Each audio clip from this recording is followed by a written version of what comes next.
That means every aspect, Lord. Dengan segala aspek yang ada dalam kehidupan kami. Kami baru saja memuliakan kami dengan suara kami, dengan nafas kami. Saat ini kami mau memuliakan kami dengan apa yang sudah Engkau beri melalui persembahan kami, Tuhan. Melalui berkat-berkat-Mu dalam kehidupan kami. Tuhan, aku berdoa setiap tangan yang memberi dan menabur, Tuhan, supaya Engkau berkati kehidupan mereka, Engkau berkati pekerjaan mereka. Dan aku berdoa mereka akan melihat tuaian dari apa yang mereka tabur hari ini. Dan Lord, siapkan hati kami Tuhan hari ini untuk mendengar firman-Mu. Di dalam nama Yesus. Haleluya. Amin. Amin. Saudara, hari ini saya dapat privilege, saya dapat sebuah kehormatan memperkenalkan seorang sahabat saya. Tahun 2020, waktu Pastor Don pertama kali panggil saya untuk jadi gembala dan saya say yes, itu kan saya gimana ya, tense gitu. Saya nervous waktu itu karena panggilan untuk menjadi seorang gembala itu not easy. Orang yang akan khotbah hari ini, sahabat saya ini adalah salah satu orang pertama yang saya telepon waktu itu. Saya bilang, bro, we have to meet, kita harus ketemu. Dan waktu saya ketemu sama dia, saya bilang gini, you know what, saya baru aja mau menjawab panggilan Tuhan untuk menjadi gembala. Terus dia, karena dia sudah menjadi gembala, dia bilang dengan santainya, that's awesome bro. Dan saya jawab, it's not. Itu keren gitu, dari Hong Kong, enggak gitu. Cause I'm so nervous, tapi dia menguatkan saya. Karena dia, he's good with the Bible. Dia baca firman-Nya. He knows his Bible. Dia tahu firman Tuhan. Jadi dia menguatkan saya dengan firman Tuhan. Dan saya tahu dia orang yang sangat-sangat berdedikasi kepada firman Tuhan. So, church, tanpa panjang lebar, boleh nggak Anda bantu saya menyambut sahabat saya, teman saya, Pastor of NIC, New Identity Church, Pastor Alan Dita Yogiswara. Boleh kasih tepuk tangan? You can do better than that. Kalau ini teman saya sih saya, wuh gitu, bro. Thank you bro, thank you. Wow, God is good, amen. Wow, thank you buat Pastor Victa. Siapa yang diberkati dalam pujian penyembahan pagi hari ini bisa lambaikan tangan. Dan bisa berikan apresiasi buat teman-teman yang sudah melayani. Thank you tim semuanya. Buat yang ada di atas panggung atau mungkin yang berada di luar sana. Tim media semuanya. Senang banget bisa ada di tempat ini. Hai, nama saya adalah Alan Dita Yogiswara. Alan itu artinya adalah tampan. Ya, puji Tuhan. Dita itu artinya suka memberi. Dan Yogiswara itu diambil dari bahasa Sangsekerta yang artinya adalah orang suci atau pendeta. Saya nggak pernah kepikiran untuk menjadi seorang pendeta, tetapi saya percaya bahwa dari dalam kandungan ibu kita, Tuhan sudah mengenal kita, amin. Dan saat ini Tuhan percayakan saya untuk mengembangkan sebuah gereja. Tadi Pastor Victa sudah mengatakan nama gereja kami adalah NIC, New Identity Church. Dan puji Tuhan bisa ada di tempat ini, gereja yang luar biasa, gereja yang dinamis, amin. Saudara bangga bisa ada di tempat ini, amin. And thank you buat Pastor Don dan Pastor Victa, sahabat saya. Setiap kali saya ketemu sama Pastor Victa, ngobrol tentang kesatuan tubuh Kristus, tentang gereja, saya sangat diberkati juga karena Pastor Victa punya pemikiran-pemikiran yang sangat luar biasa sekali, saudara. Saudara bersyukur bisa ada Pastor Victa di tempat ini. Bisa berikan apresiasi juga buat Pastor Victa. Dan saya dengar juga saudara baru merayakan 5 tahun kolaborasi, benar? ICC IFGF, come on! Saudara, mujizat yang terbesar itu adalah karya salib ketika Tuhan Yesus mati bagi kita dan dia bangkit untuk pembenaran kita. Dan mujizat kedua yang terbesar adalah ketika seorang suami atau mungkin seorang istri dikasih oleh pasangannya. Itu katanya mujizat terbesar nomor 2. Nah, mujizat terbesar nomor 3 adalah ketika single atau jomblo berjumpa dengan pasangan hidup. Siapa yang single di sini bisa angkat tangannya? Ada yang single? Oh, banyak banget di belakang, saudara. Bisa perhatikan kiri kanan. Pagi hari ini akan ada mujizat. Puji Tuhan. Dan tahukah saudara bahwa mujizat terbesar keempat adalah ketika dua sinode gereja menjadi satu. Itulah saudara. Amin. Saudara sedang berada di dalam kegerakan, amin. Jadi ICC, FGF bukan sekedar gereja atau mungkin bangunan, tetapi saudara adalah kegerakan. Amin. Kita akan buka Alkitab kita di 1 Korintus 12, saudara. Saya punya waktu sekitar 30 menit untuk menyampaikan kabar baik. 1 Korintus 12, ayat 12 sampai dengan ayat yang ke-27. Saya akan bacakan. Karena sama seperti tubuh itu satu, dan anggota-anggotanya banyak. Dan segala anggota itu sekalipun banyak merupakan satu tubuh, demikian pula Kristus. Sebab dalam satu roh kita semua, baik orang Yahudi maupun orang Yunani, baik budak maupun orang merdeka, telah dibaptis menjadi suatu tubuh, dan kita semua telah diberi minum dari satu roh. Karena tubuh juga tidak terdiri dari satu anggota, tetapi atas banyak anggota. Andai kata kaki berkata, karena aku bukan tangan, aku tidak termasuk tubuh. Jadi, benarkah ia tidak termasuk tubuh? Dan andai kata telinga berkata, karena aku bukan mata, aku tidak termasuk tubuh. Jadi, benarkah ia tidak termasuk tubuh? Andai kata tubuh suruhnya adalah mata, di manakah pendengarannya? Andai kata suruhnya adalah telinga, di manakah penciumannya? Tetapi Allah telah memberikan kepada anggota masing-masing secara khusus suatu tempat pada tubuh seperti yang dikendakinya. Andai kata semuanya adalah satu anggota, di manakah tubuh? Memang ada banyak anggota tetapi hanya satu tubuh. Jadi mata tidak dapat berkata kepada tangan, aku tidak membutuhkan engkau. Dan kepala tidak dapat berkata kepada kaki, aku tidak membutuhkan engkau. Malahan justru anggota-anggota tubuh yang nampaknya paling lemah, yang paling dibutuhkan. Dan kepada anggota-anggota tubuh yang menurut pemandangan kita kurang terhormat, kita berikan penghormatan khusus. Dan terhadap anggota-anggota kita yang tidak elok, kita berikan perhatian khusus. Hal itu tidak dibutuhkan oleh anggota-anggota kita yang elok. Allah telah menyusun tubuh kita begitu rupa, sehingga kepada anggota-anggota yang tidak mulia diberikan penghormatan khusus. Supaya jangan terjadi perpecahan dalam tubuh, tetapi supaya anggota-anggota yang berbeda itu saling memperhatikan. Karena itu, jika satu anggota menderita, semua anggota turut menderita. Jika satu anggota dihormati, semua anggota turut bersukacita.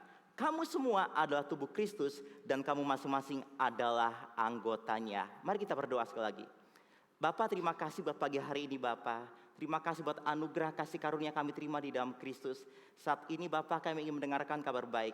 Bapa, kami minta kepadamu supaya Engkau memberikan kepada kami roh hikmat dan wahyu untuk mengenal Engkau dengan benar. Dan jadi mata hati kami terang agar kami bisa mengerti pengharapan apakah yang terkandung di dalam panggilan-Mu, betapa kaya bagian kemuliaan yang telah Engkau tentukan bagi kami orang kudus ya Bapa. Terima kasih Bapa, kami siap untuk mendengar kabar baik. Roh Kudus, Engkau beracara di tempat ini. Kalau Engkau ingin menyembuhkan orang yang sakit, sembuhkanlah Roh Kudus. Karena adalah kehendak-Mu untuk kami bisa mengalami kesembuhan. Adalah kehendak-Mu untuk kami bisa mengalami mujizat. Terima kasih Bapa yang baik. Ini doa kami di dalam nama Tuhan Yesus. Amin, amin, dan amin, amin. Saat ini saya akan bicara tentang menjadi satu tidaklah harus seragam. Coba katakan bersama dengan saya, menjadi satu tidaklah harus seragam. Di sini kita bisa melihat bagaimana ada seorang rasul yang bernama Paulus. Dia diberikan sebuah inspirasi, diberikan sebuah pewahyuan oleh Roh Kudus untuk mencatatkan surat ini kepada jemaat yang ada di Korintus. Korintus adalah kota yang besar, kota bisnis. Jadi di sini kita bisa belajar bahwa ternyata Injil atau kabar baik itu bisa menyentuh setiap aspek kehidupan kita, termasuk bisnis. Amin. Dan di sana banyak sekali orang Yunani, orang Yahudi, dan orang Romawi. Mereka orang-orang yang sangat luar biasa pada zaman itu. Korintus adalah ibu kota dari provinsi Akaya. Tetapi masalahnya ketika mereka lahir baru, ketika mereka terima Tuhan Yesus, terjadi perpecahan di sana. Mereka berkata, aku ini dari golongan Apolos, aku ini dari golongan Petrus, aku ini dari golongan Paulus. Jadi ada perpecahan di sana. Padahal mereka tidak kekurangan satu apapun yang baik. Mereka tidak kekurangan suatu karunia apapun yang baik. Ada 9 karunia Roh Kudus yang bekerja di gereja itu. Saudara, pagi hari ini saya ingin mengajak saudara untuk terfokus kepada Injil, kepada kabar baik. Dan saya percaya saudara akan mengalami terobosan, saudara akan mengalami kemenangan, dan saudara akan mengalami kesembuhan. Amin. Nah, tema saudara di bulan ini sedang membahas tentang yang namanya finding joy in diversity. Menemukan sukacita di dalam perbedaan. Tahukah saudara bahwa saat kita lahir baru, Roh Kudus sudah tinggal di dalam kita, pribadinya sudah tinggal di dalam kita. Jadi secara otomatis sifatnya juga ada di dalam kita. Setiap orang percaya tidak akan pernah kekurangan sukacita. Karena sukacita adalah buah Roh Kudus. Amin. Siapa yang sudah lahir baru bisa lambaikan tangannya? Kalau saudara sudah lahir baru, sudah terima Tuhan Yesus sebagai Tuhan dan Juru Selamat pribadi, jadi secara otomatis buah Roh Kudus itu juga ada di dalam diri saudara. Sukacita ada di dalam diri saudara. Saudara tidak akan pernah kekurangan sukacita. Amin. Dan saudara bisa memutuskan untuk bersukacita. Nah, saudara, untuk kita bisa memahami kebenaran ini, yang pertama kita harus sadar bahwa setiap dari kita itu berbeda. Tuhan menciptakan kita dengan dahsyat dan ajaib. Daud di dalam Mazmur 139 ayat 14 dia berkata, "Aku bersyukur karena kejadianku dahsyat dan ajaib. Ajaib apa yang kau buat dan jiwaku benar-benar menyadarinya." Jadi kebenaran pertama yang harus kita sadari adalah berbeda itu pasti. Setiap dari kita itu berbeda. Kita itu nggak sama. Jadi untuk menjadi satu, nggak harus menjadi sama, nggak harus seragam, saudara. Dan di sini saya sangat kagum bahwa Tuhan memberikan gambaran bahwa menjadi satu itu dianalogikan sebagai tubuh. Mata nggak bisa terpisah dari tubuh, tangan nggak bisa terpisah dari tubuh. Kalau tangan terpisah dari tubuh saudara, maka tangan ini tidak berfungsi. Amin. Demikian juga kita sebagai gereja. Kita nggak bisa terpisah-pisah. Seringkali orang berkata bahwa kita nggak punya pemahaman yang sama, kita nggak punya doktrin yang sama. Tetapi kabar baik ya kita punya Tuhan yang sama. Amin. Doktrin atau dogma bisa memisahkan, tetapi kasih menyatukan. Dan saya percaya di tempat ini saudara dipersatukan dengan kasih. Amin. Kasih itu bukan ukuran saudara. Kalau kasih adalah ukuran, maka kasih bisa bertambah dan kasih bisa berkurang. Kabar baik ya, kasih itu bukan ukuran, kasih ada pribadi dan namanya ada Tuhan Yesus. Amin. Jadi ketika kita lahir baru, kita sudah dipindahkan dari kegelapan kepada terangnya yang ajaib. Kita berada di dalam terang saudara, karena anugerah Tuhan, karena kasih karya Tuhan, kita berada di dalam terang. Kita tidak lagi berada di dalam kegelapan. Sepintar-pintarnya kita, sehebat-hebatnya kita, kalau kita sedang berada di dalam kegelapan, maka seketika itu juga kita menjadi orang yang bodoh. Kita nggak bisa berbuat banyak, kita nggak bisa berbuat apa-apa. Tapi puji Tuhan, Yesus yang adalah terang, Dia hadir bagi kita supaya kita bisa tinggal di dalam terang. Amin. Dan saya dan saudara menjadi gerejanya. Kalau kita bicara tentang gereja Tuhan saudara, gereja di dalam bahasa Yunani itu menggunakan kata eklesia. Coba katakan bersama dengan saya, eklesia. Dan eklesia ini berasal dari dua kata. Kata yang pertama adalah kata ek, dan kata yang kedua adalah kata kaleo. Ek artinya adalah keluar, dan kaleo itu memanggil. Jadi secara umum gereja itu bicara tentang orang-orang yang dipanggil keluar untuk menjadi murid Kristus. Amin. Gereja bukan gedung, gereja bukan bangunan, gereja adalah komunitas. Gereja bukan program, gereja adalah revival. Amin. Jadi saya dan saudara adalah gereja Tuhan. Coba lihat kiri kanan, katakan kamu gereja Tuhan. Setiap dari kita sudah dipindahkan. Yang tadinya kita berada di dalam kegelapan, tapi saat ini kita berada di dalam terang. Gereja itu bicara tentang orang-orang yang dipanggil keluar untuk menjadi murid Tuhan. Amin. Jadi saat kita mendengar ada perbedaan doktrin atau mungkin perbedaan penafsiran, it's okay. Karena kita semua adalah tubuh Kristus saudara. Amin. Tuhan sayang dengan tubuhnya sendiri. Tuhan tidak mau membiarkan tubuhnya terpecah-pecah. Tuhan tidak mau membiarkan tubuhnya sakit. Tuhan gak mau membiarkan tubuhnya menderita. Kalau saya dan saudara adalah gereja Tuhan, artinya saudara ada di dalam tangannya Tuhan. Saudara ada di dalam hatinya Tuhan. Saudara ada di dalam pemikirannya Tuhan. Karena kita adalah gerejanya Tuhan. Bagaimana untuk kita bisa menghidupi kebenaran ini? Menjadi satu bukanlah seragam. Yang pertama kita harus temukan faktor why. Mengapa kita ada di tempat ini? Mengapa kita melayani di tempat ini? Kalau kita tidak bisa menjawab faktor why, maka kita tidak akan temukan yang namanya visi. Amsal katakan, where there is no vision, the people perish. Ketika tidak ada visi, maka rakyat bisa menjadi binasa. Dan di tempat ini, di gereja ini, saudara punya visi, amin. Saudara diarahkan kepada satu visi. Saudara dipanggil untuk menolong orang lain. Saudara dipanggil untuk membantu orang lain supaya mereka bisa menemukan panggilan mereka. Saudara dipanggil untuk bisa menolong orang connect dengan Kristus. Itulah visi dari gereja saudara. Nah, di Jakarta ada angkutan umum saudara. Ada yang tahu ini angkutan apa namanya? Metro Mini. Siapa yang tahu bisa angkat tangannya? Siapa yang pernah merasakannya bisa angkat tangan? Yang bagaimana di dalamnya saat penuh kita bisa merasakan aroma yang bercampur. Apalagi kalau sudah jam pulang kerja, benar. Saudara, ketika saya tinggal di daerah Tangerang, kalau saya ingin ke terminal Blok M, saudara, saya harus naik Metro Mini. Dan di sini sudah ada jurusannya. Sudah ada nomornya adalah 69. Dan jurusannya adalah Ciledug Blok M. Nah, ketika bis ini menuju ke Blok M, ada kondektur yang terus teriak, Blok M, Blok M, Blok M. Benar? Benar? Saya bingung kenapa ini kondekturnya terus teriak Blok M, Blok M, Blok M. Padahal bisnya sudah jelas menuju ke Blok M. Nah, di sini saya belajar bahwa visi atau tujuan itu harus terus-menerus dikomunikasikan. Jangan pernah bosan untuk membicarakan tentang visi. Tujuannya apa? Supaya orang-orang yang kita pimpin, orang-orang yang kita bawa tahu kemana arah tujuan. Kita tidak ajak orang muter. Jadi saudara harus tahu apa yang menjadi visi saudara. Saudara harus tahu apa yang menjadi visi gereja ini. Dan rangkul, peluk visi yang Tuhan taruhkan bagi gereja ini. Kalau kita sudah dijadikan satu, menjadi satu rumah, satu atap, saya percaya kita sedang berada di dalam satu visi. Jadi yang pertama yang mau saya bagikan adalah temukan faktor why.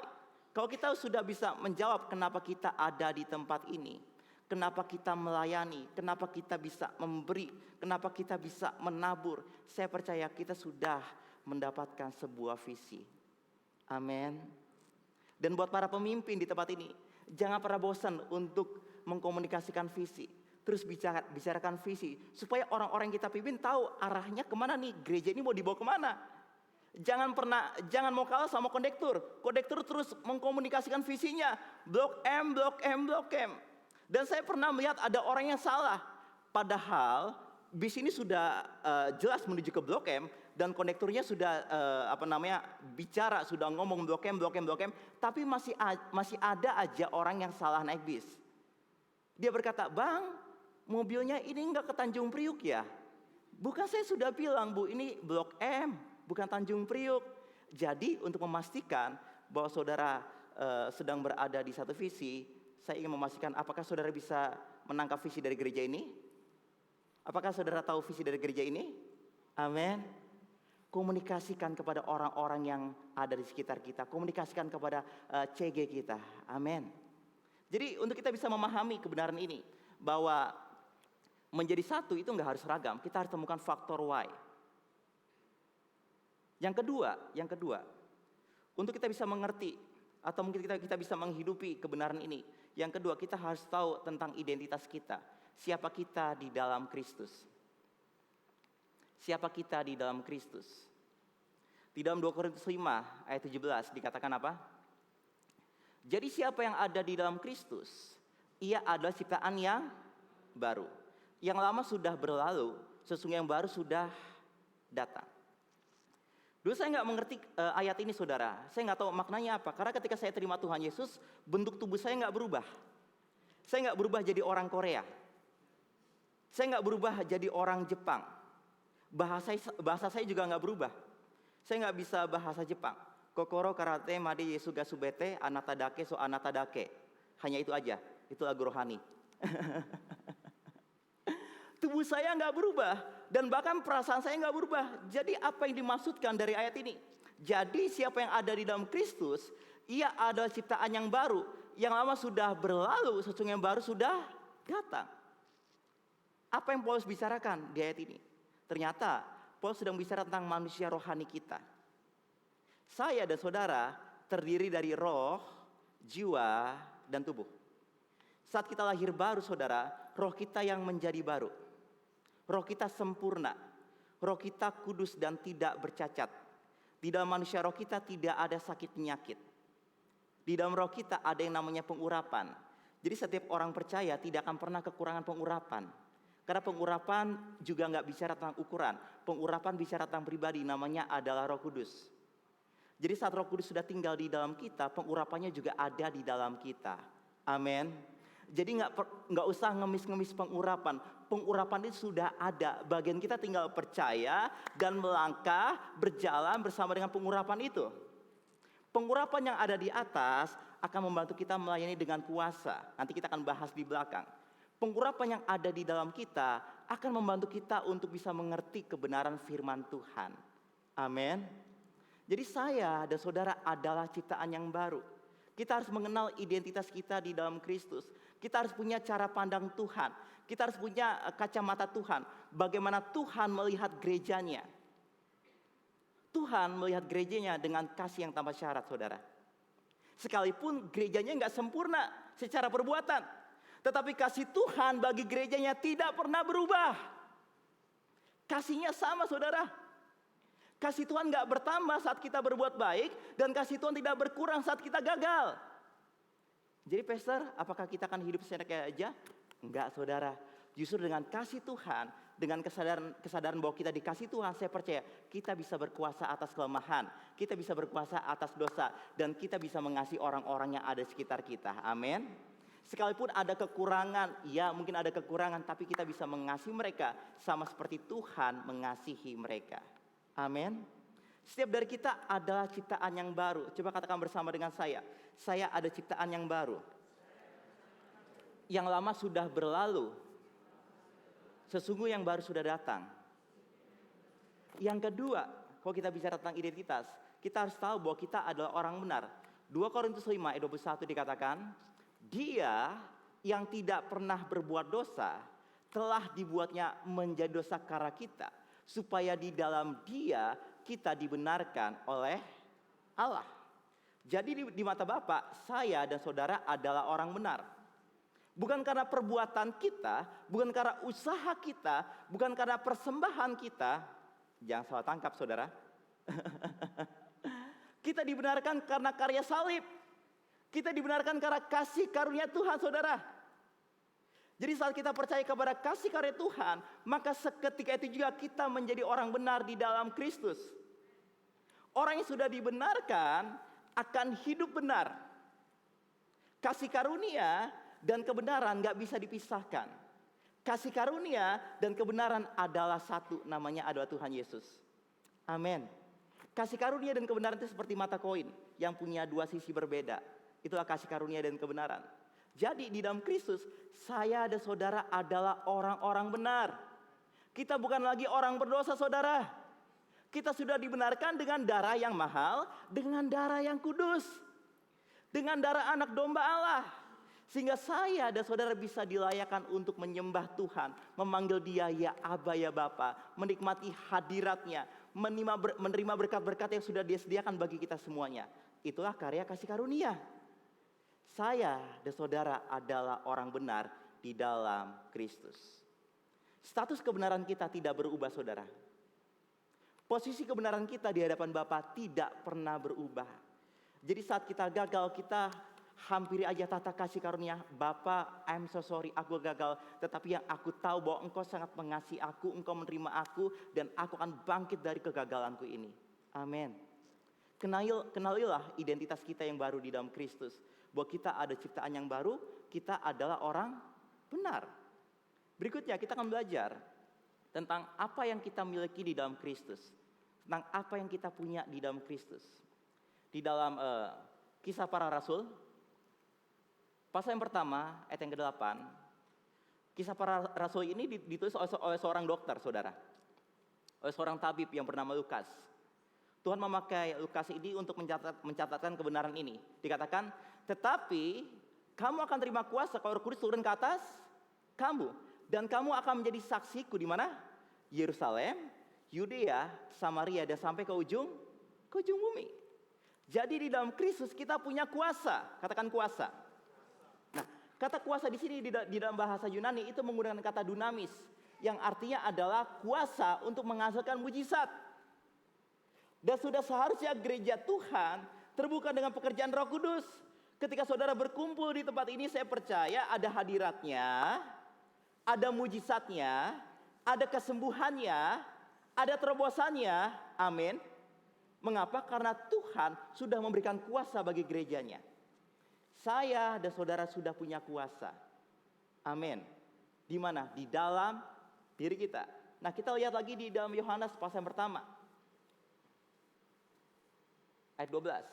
Tetapi semua orang yang menerimanya diberinya kuasa supaya menjadi anak-anak Allah, yaitu mereka yang percaya dalam namanya.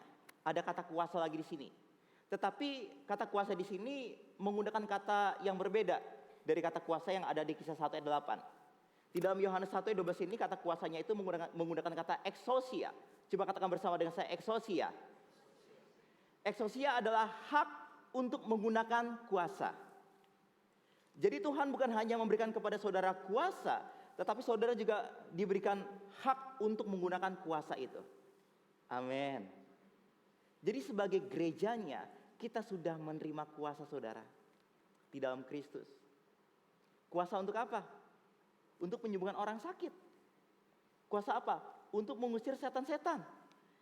Jadi kita yang mengusir setan, bukan setan yang mengusir kita. Amin. Jadi kalau ada orang yang kerasukan, doakan usir setannya, kasihi orangnya. Kalau ada orang yang sakit di CG, doakan, tumpang tangan, dan saya percaya orang itu pasti disembuhkan. Karena ada kuasa di dalam diri saudara. Jangan tunggu, Pastor Victa di mana ya Pastor ya? Ini ada orang yang sakit, ini ada orang yang kesurupan nih, gimana caranya ini? Saudara, sebagai gereja Tuhan kita punya kuasa, amin. Wow, God is good. Tuhan memberikan kuasanya bagi gerejanya. Saya teringat kisah tentang Petrus, saudara. Dia adalah seorang yang punya kelemahan. Di mana? Di lidahnya. Dia gampang untuk ngomong, gampang untuk bicara, tetapi saudara, lambat untuk berpikir. Dia ngomong dulu, baru dia berpikir. Tuhan, seandainya kalau mereka semua meninggalkan Engkau, aku tidak akan meninggalkan Engkau. Ingat kisah itu? Dan gak lama kemudian Petrus menyangkal Tuhan Yesus 3 kali. Dan kabar baik ya, Tuhan Yesus tidak benci sama Petrus. Ketika dia bangkit dari antara orang mati, dia berjumpa dengan Petrus. Kemudian dia bertanya, "Hai Petrus, apakah engkau mengasihi aku?" Dan dia menjawab, "Ya Tuhan, aku mengasihi engkau."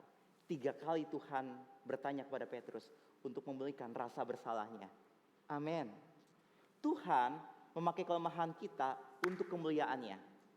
Jadi kalau kita melihat kelemahan di dalam diri kita atau mungkin di dalam orang-orang yang ada di sekitar kita, jangan remehkan saudara. Jangan dicaci maki. Jangan fokus kepada kelemahan, fokuslah kepada kekuatannya. Amin. Ketika Petrus pada hari Pantekosta, dia dipenuhi Roh Kudus. Orang yang tadinya gampang untuk bicara dan lambat untuk berpikir ini, dia berkhotbah.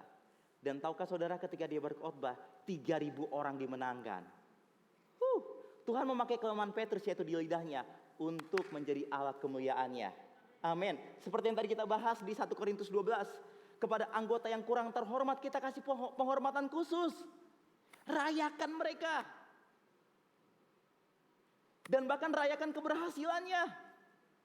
Jangan jelas dengan keberhasilan orang lain. Ikut merayakan keberhasilan orang itu, saudara. Amin. Tuhan Yesus punya murid 3 orang yang paling dekat. Namanya adalah Petrus, Yakobus, Yohanes. Ketika Tuhan Yesus berada di atas gunung, saudara, ingat kisah ini? Yang Tuhan bawa adalah Petrus, Yakobus, dan Yohanes. Mereka diizinkan untuk melihat kemuliaan Tuhan Yesus. Tuhan Yesus berubah rupa di atas gunung. Dan mereka melihat, Petrus berkata, wow Tuhan, alangkah bahagianya kami ada di tempat ini. Dan kemudian sebelum Tuhan Yesus mati di Kalvari, menyerahkan kehidupannya, dia berada di Taman Getsemani. Yang ada bersama dengan Tuhan Yesus adalah Petrus, Yakobus, dan Yohanes. Jadi ketiga orang ini diizinkan untuk melihat kekuatannya, kemuliaannya, dan diizinkan untuk melihat tekanannya. Amin. Jadi kalau ada anggota gereja, kalau ada teman kita yang sedang mengalami kelemahan, jangan tinggalkan mereka. Jangan tinggalkan mereka, saudara. Berjalan bersama dengan mereka. Berdoa bersama dengan mereka. Kalau kita mau menangis bersama dengan mereka, menangis bersama dengan mereka, saudara. Hiburkan mereka, saudara. Amin. Karena kita ada gereja Tuhan. Kita ada tubuh Kristus. Kita punya fungsi yang berbeda. Kita nggak harus menjadi sama. Kita nggak harus seragam. Kita itu berbeda, saudara. Amin. Jadi yang pertama, untuk kita bisa menghidupi kebenaran ini, kita harus temukan faktor why. Yang kedua, saya hanya punya 2 poin saja, saudara. Kenalilah identitas kita di dalam Kristus. Siapa kita di dalam Kristus? Apa yang kita punya di dalam Kristus? Dan apa yang dapat kita lakukan di dalam Kristus? Kita lihat apa yang dapat kita lakukan. Di dalam kitab Markus 16 ayat 17 kita baca bersama-sama, saudara. 3, 2, 1. Tanda-tanda ini akan menyertai orang-orang yang percaya. Mereka akan mengusir setan-setan demi namaku. Mereka akan berbicara dalam bahasa-bahasa yang baru bagi mereka. 18 ada. Mereka akan memegang ular, dan sekalipun mereka minum racun maut, mereka tidak akan mendapat celaka. Mereka akan meletakkan tangannya atas orang sakit, dan orang itu akan sembuh. Saudara bisa menyembuhkan orang sakit. Bukan karena kekuatan saudara, tapi karena kuasa Roh Kudus yang ada di dalam diri saudara. Amin. Jadi kita bisa praktek nanti di Komsel, di CG untuk apa? Saling mendoakan. Doakan orang sakit. Dan saya percaya mujizat kesembuhan pasti terjadi. Karena Tuhan sudah menanggung setiap sakit penyakit kita, saudara. Tidak ada penyakit yang tidak ditanggung oleh Tuhan Yesus. Amin. Mau tumor, mau cancer, panu, kadas, kurap, kutu air. Sudah ditanggung sama Tuhan Yesus. Saya ngomong sama wajah saya, hei wajahku, engkau adalah wajah yang diberkati Tuhan. Wajah yang tidak jerawatan. Wajah yang awet muda. Amin. Amin. Tanda-tanda ini akan menyertai pendeta. Hah? Bukan. Tanda-tanda ini akan menyertai setiap orang percaya. Saya ingin bertanya, ada seberapa banyak orang percaya di tempat ini bisa lambaikan tangannya? Apa yang menjadi tugas orang percaya? Percaya. Jangan mikir panjang, saudara. Saya nggak sedang berteologi di tempat ini, saudara. Saya hanya kupas hal-hal yang sangat sederhana. Apa tugas orang percaya? Percaya. Namanya orang percaya, kita harus percaya. Percaya kepada apa? Percaya kepada apa yang firman Tuhan katakan. Suatu hari saya diminta untuk melayani sebuah seminar di kota Manado, saudara. Sambil mereka siap-siap. Jadi saya bicara tentang identitas yang baru di Manado. Karena banyak orang Manado yang tertawa ketika ada orang mengatakan, wah Manado terkenal dengan 4B ya. Biapong, bubur Manado, babi tore, saya jadi lapar. Terus kemudian bibir Manado gitu. Dan semuanya konotasi negatif. Nah ketika orang mendengar hal ini, orang tertawa. Iya kote. Itu bahasa orang Manado. Saudara, itu bukan identitas kota Manado. Seharusnya orang percaya yang memberikan identitas bagi kota, bagi bangsa, bagi lingkungan, bagi gereja. Bukan dunia. Amin. Saya sampaikan kepada para pemimpin di sana. Hai, Manado adalah kota yang diberkati Tuhan. Manado adalah kota yang menyembah Tuhan. Manado adalah kota yang berdoa. Manado adalah kota yang menerima kabar baik. Kita harus ucapkan berkat atas kota kita, saudara. Indonesia diberkati Tuhan. Indonesia penuh dengan kemuliaan Tuhan. Bali dipenuhi dengan kemuliaan Tuhan. Jiwa-jiwa dimenangkan bagi Tuhan di Bali. Amin. Dan ketika saya ada di sana, saya diajak untuk berjumpa dengan para penginjil jalanan. Jadi di Manado itu sedang viral para pengkhotbah jalanan. Mereka adalah mantan preman yang bertobat terima Tuhan, sekolah Alkitab, dan akhirnya mereka menginjil, bikin KKR di jalanan. Ya karena mereka mayoritas ya nggak apa-apa. Kalau di Bali mungkin akan jadi masalah. Ya. Dan tahukah saudara, ketika saya tanya sama Roh Kudus, apakah saya harus sampaikan kabar baik di jalanan atau tidak? Dan Roh Kudus bicara, iya kamu harus pergi. Dan saya berkata kepada mereka, oke, saya akan isi. Ada gambarnya, ini dia. Ini di lampu merah saudara, di perempatan. Jadi ada banyak orang di sebelah sini, sebelah sana ada ratusan orang. Dan saya sampaikan Injil, kabar baik di sana, bahwa Tuhan mengasihi Manado. Tuhan mengasihi orang-orang yang ada di Manado. Dan Tuhan ingin menyembuhkan setiap orang yang sakit. Saya sampaikan di Mazmur 53. Dan saya hanya khotbah sekitar 15 menit waktu itu. Dan saya tantang mereka, bagi saudara yang sakit bisa angkat tangan. Dan mereka angkat tangan. Dan tahukah saudara, mereka semua yang angkat tangan disembuhkan. Dan karena ada satu pelayanan lagi, saya harus pergi ke pelayanan yang lain. Jadi saya nggak selesai di sana, dan saya cepat-cepat pergi ke mobil saya. Waktu itu mobil yang diberikan untuk saya pakai. Ada satu bapak, dia kejar saya, dia peluk saya, dia rangkul saya, dia berkata, Pastor, terima kasih, thank you. Saya tanya, kenapa Pak? Dia berkata, waktu saya datang, saya nggak bisa jalan, tetapi sekarang saya bisa jalan. Ada videonya saudara? Ya, kaki saya tadi datang kemari nggak bisa jalan. jalan. Tapi sekarang saya bisa jalan. Tuhan Yesus memberkati. Haleluya. Amin. Haleluya. God is good. Haleluya. Baik sekali. Sama Denny. Beri kemuliaan hanya bagi Tuhan. Wow, berikan kemuliaan buat Tuhan Yesus saudara. Apa yang ingin saya komunikasikan di sini saudara? Tuhan ingin memakai gerejanya untuk mendemonstrasikan kuasanya.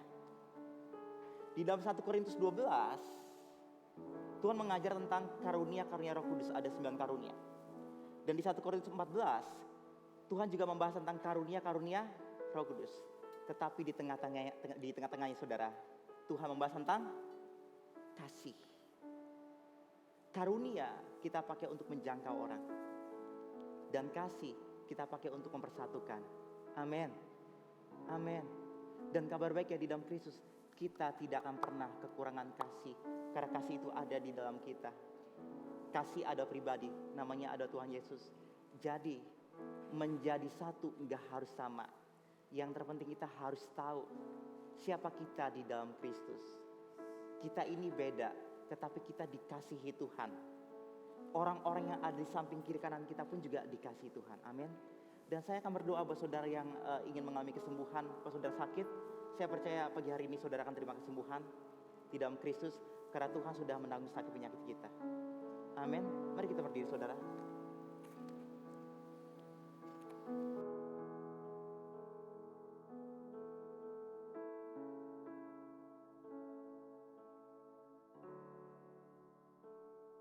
Saya akan nyanyi saudara, nanti saya akan closing dengan doa.